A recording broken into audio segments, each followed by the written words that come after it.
Imaginez acheter votre appartement à Paris, vous voulez en faire un bijou et là, gros problème avec votre artisan, des problèmes de délai, des problèmes de surfacturation.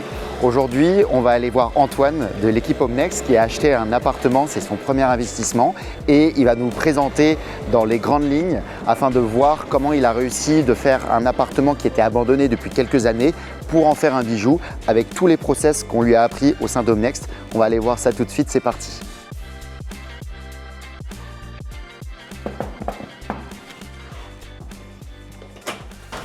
Hola Antonio. Voilà, comment ça va? Tu vas bien? Super, toi? Alors, montre-nous ton bijou. Bienvenue. Là, on est dans l'entrée à Belleville, dans le 20e. Okay. Et on est juste en face de la place du Belvédère. Du coup, on a une superbe vue sur Paris. Sur le coucher de soleil et la Tour Eiffel. Ouais, on mettra des plans aussi pour que les gens puissent visualiser. Donc, tu peux nous donner dans les grandes lignes ce projet d'investissement, combien de mètres carrés, ce que tu as fait dans les grandes lignes sur ce projet? Du coup, ce projet, c'était un local commercial. Du coup, il n'intéressait pas vraiment beaucoup de monde, vu que c'est clairement un appartement qui est en rez-de-chaussée.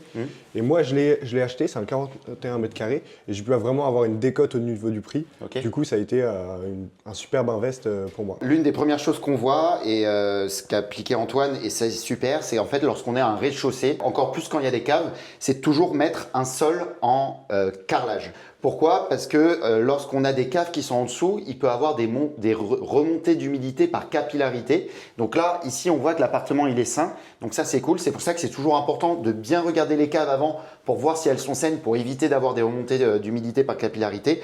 Et donc, pourquoi mettre un carrelage? Effet bois, parce que là, souvent, le problème du carrelage, c'est que ça peut faire un peu froid. On ne se sent pas bien. Et là, dès qu'on rentre, le carrelage effet bois, ça donne une impression, on a vraiment envie de se poser.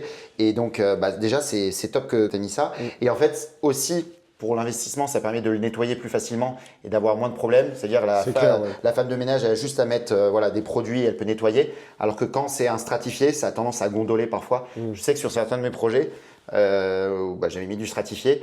Et si la personne met trop d'eau, ça a tendance à gondoler, donc c'est un peu chiant. Dès que tu rentres, en fait, pour moi, c'est un effet bateau, un peu le carrelage. On a l'impression de se retrouver dessus, etc. Et du coup, je l'ai gardé. Et ça, c'est un truc que j'avais dès le début, que j'avais pas besoin de travaux à ce niveau-là. Ça, c'est top. À droite, directement, dans la partie WC. Donc, il n'y a pas eu d'énormes changements là-dessus.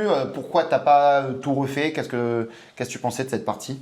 Moi, honnêtement, je ne suis pas un grand fan du marbre sur les murs.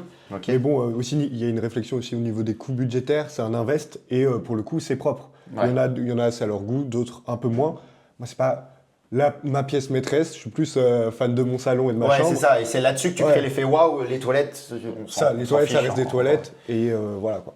Ensuite, la partie préférée, c'est le salon. Ouais. Franchement, il est magnifique. Et ce que j'aime bien dans ton appart, c'est que rien que dans le salon, il y a déjà une homogénéité, que ça soit sur les couleurs du bois, sur les couleurs un peu beige. C'était quoi tes inspirations pour ce projet, sachant que l'objectif, c'était un projet d'investissement et c'était du coup de donner envie et de créer l'effet coup de cœur, l'effet waouh. Moi, c'était pas mal Pinterest. Franchement, j'en ai pas mal bouffé et je voulais vraiment garder des éléments principaux. C'est tout ce qui est naturel. C'est pour ça qu'il y a beaucoup de bois. En fait, on voit que partout, il y a du bois. Et aussi des couleurs naturelles comme le vert, le fauteuil est en vert. J'essaie d'avoir une cohérence entre les tableaux. Ouais. Et aussi un petit côté rouge pour rajouter et du peps. Et sinon, je trouvais que moi, en tout cas, quand j'aime aller dans un appartement, je trouve que les matériaux naturels, ça donne un effet paisible, quelque chose de vraiment sympa. Du coup, j'ai choisi de aussi refaire toute cette créance. Avant, on avait une créance qui était en relief, mais fausse pierre, que j'étais pas du tout fan. Et la créance, je trouve que ça a totalement changé. Même, il y a un truc qui est sympa juste ici. Bam! Bam! Ah oui, ça change tout. Ouais. Et c'est niveau couleur, etc. On s'y retrouve vraiment dans toute cette partie de l'appartement. On retrouve les mêmes couleurs. J'ai fait une teinte aussi pour que ça soit un peu plus sombre. On n'est pas quand même sur la teinte de la table. Ouais, il y a une légère différence, mais c'est quand même plus sombre qu'avant. C'est ça, vu qu'avant c'était un peu bois type effet stratifié. Et un peu type sapin, je crois. En fait, ce qui est hyper intéressant, c'est qu'il y a plusieurs options lorsqu'on fait des travaux de rénovation. Il y a en effet tout refaire la cuisine lorsque voilà, elle n'est pas incroyable. Mais lorsque la cuisine a déjà des éléments qui sont pas mal, parfois au lieu de la détruire pour en faire une autre, c'est intéressant de garder certains éléments et de rapporter d'autres touches qui créent vraiment l'effet coup de cœur. Souvent la crédence, c'est ça qui peut créer l'effet waouh et c'est ce qu'on conseille de pas hésiter à mettre un petit billet parfois sur la crédence parce qu'en fait c'est ce qui est le plus visuel et c'est la première chose qu'on voit. Le fait de ne pas avoir forcément fait d'énormes modifications sur la cuisine, hormis ça, ça fait vraiment la différence lorsqu'on rentre. Et encore une fois, comme tu dis, ça fait ce côté un peu naturel, Ouais, bohème, zen, où on a envie de se poser, surtout après une grosse journée sur Paris, où voilà, Paris on adore, mais ça bouge de partout. Je trouve que quand tu rentres ici, avec la belle luminosité, en plus alors qu'on est sur un rez-de-chaussée sur rue, ce qui pourrait faire peur à certaines personnes, on se sent bien et on a envie de passer des bons moments. Il y avait une réflexion sur. Des fois, je le louerais en Airbnb. Ok. Et Airbnb, la différence avec les hôtels, c'est juste qu'ils ont une cuisine. Et du coup, là, avoir vraiment là, une grande c'est pas- cuisine, là, elle est énorme. c'est pour un T2, bah, c'est vraiment sympa. Et je pense que je me différencie avec pas mal de gens qui font de l'invest et qui mettent juste une petite Ouais, je cuisine vois. dans un coin. Et là, j'ai la chance de pouvoir avoir tout ça. Et en plus, elle est toute équipée. Tu as C'est ça. four, tu as lave-vaisselle. Ça, le lave-vaisselle, c'est toujours bien, surtout quand on est 4, pouvoir tout C'est mettre ça. dedans et partir après. Niveau ventilation, isolation, tu n'as pas eu de problème à ce niveau-là? Tu n'as pas eu besoin de faire un peu d'isolation? Je sais que sur les prochaines années, je devrais en faire. Ok. C'est obligatoire. Mais actuellement, j'ai un DPE, il me semble. Ok. Du coup, j'ai encore le droit de le Ouais, louer. donc ça va. Et niveau budget, en fait, le problème de cet appart, c'est qu'on est en rez-de-chaussée. J'ai aucun mur autour de moi, sauf celui de la chambre qui est mitoyen avec un autre Un immeuble, autre immeuble, donc mais il y a- pas avec qui est chauffé. qui est chauffé. Mais sinon, tout autour, de ce côté, c'est l'entrée, c'est pas chauffé. Ici, c'est dehors, c'est pas chauffé. Et de l'autre côté, c'est le hall de l'entrée qui est toujours pas chauffé. Et du coup, bah, il y a vraiment des gros travaux à faire au niveau de l'isolation. Et c'était un budget que je pouvais pas mettre dès le début. Ok. Du coup, je vais attendre de recommencer à rentabiliser, avoir une situation où je pourrais lever de l'argent et pouvoir du coup faire un peu plus d'isolation. Ok. Là, il y a déjà une isolation existante, mais c'est du polystyrène. Ouais. C'est-à-dire au niveau de l'isolation, Ça se faisait beaucoup à ouais, l'époque, ça. c'est assez old school. Mais en effet, lorsqu'on veut isoler un appartement, c'est hyper important de regarder le DPE. Et lorsqu'on regarde le DPE, on voit où est-ce qu'il y a les déperditions énergétiques. Typiquement ici, comme l'a dit Antoine, le seul mur où il y a un espace chauffé, c'est de l'autre côté parce que c'est un immeuble. Ici, c'est les parties communes. Ici, c'est les parties communes. Et là, c'est la rue. Donc, va falloir vraiment faire un gros travail d'isolation par la suite. Au-dessus, ça va, tu ne dois pas avoir de déperdition comme il y a un appartement.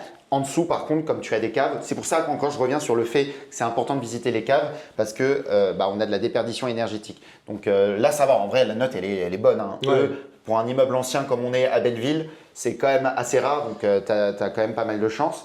Mais je pense pas qu'il y aura énormément de boulot, sachant que c'est quand même un DPE. Mais il faudra juste faire une isolation, une rénovation intelligente pour que ça puisse Ça. bien passer. Du coup, là, c'est un T2. Donc là, c'est le grand salon. Et là, on passe sur l'espace chambre. Là, le plus gros défaut de cette chambre pour moi, c'est que ce mur, il n'est pas droit. Du coup, c'est compliqué de construire une chambre où on veut traverser, etc. Ouais. Et bah, ce que j'ai fait, Fallait un c'est compromis, que quoi. ouais, c'est ça, un compromis.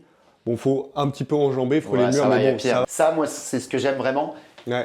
Ce que tu as fait, comment ça t'est venu de cette idée-là parce que c'est pas tout le monde qui a cette idée-là. Je pense que le fait aussi avec Omnex d'avoir vu d'autres projets où il y avait notamment Caroline quand il était qui Ouais, était c'est vrai. pas mal, Anastasia un peu moins je crois à ce moment-là.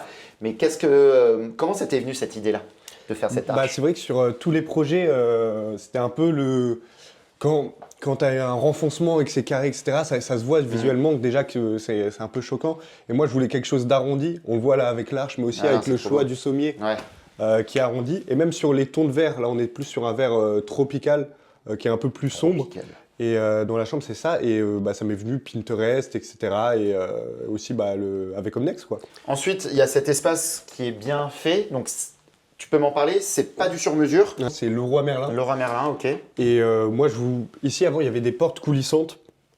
Et bon, il y avait des portes coulissantes jusque-là. C'était Ah pas oui. vraiment intéressant. Ok. Donc, il y a la moitié qu'on n'utilisait pas. Ouais. Et du coup, il y avait une petite perte d'espace. Et moi, je voulais agrandir la pièce, mettre des miroirs. Je me suis dit, bon, sur mesure, déjà, on fait les meubles. Puis ensuite, c'est la découpe des miroirs qui est sur mesure. Je vais voir en fonction des tailles qu'il y a sur Ikea, sur Leroy Merlin, si je pourrais pas avoir juste le meuble parfait. En plus, même en termes de profondeur, on est vraiment parfait, quoi. Derrière, C'est beau, il y a le mur.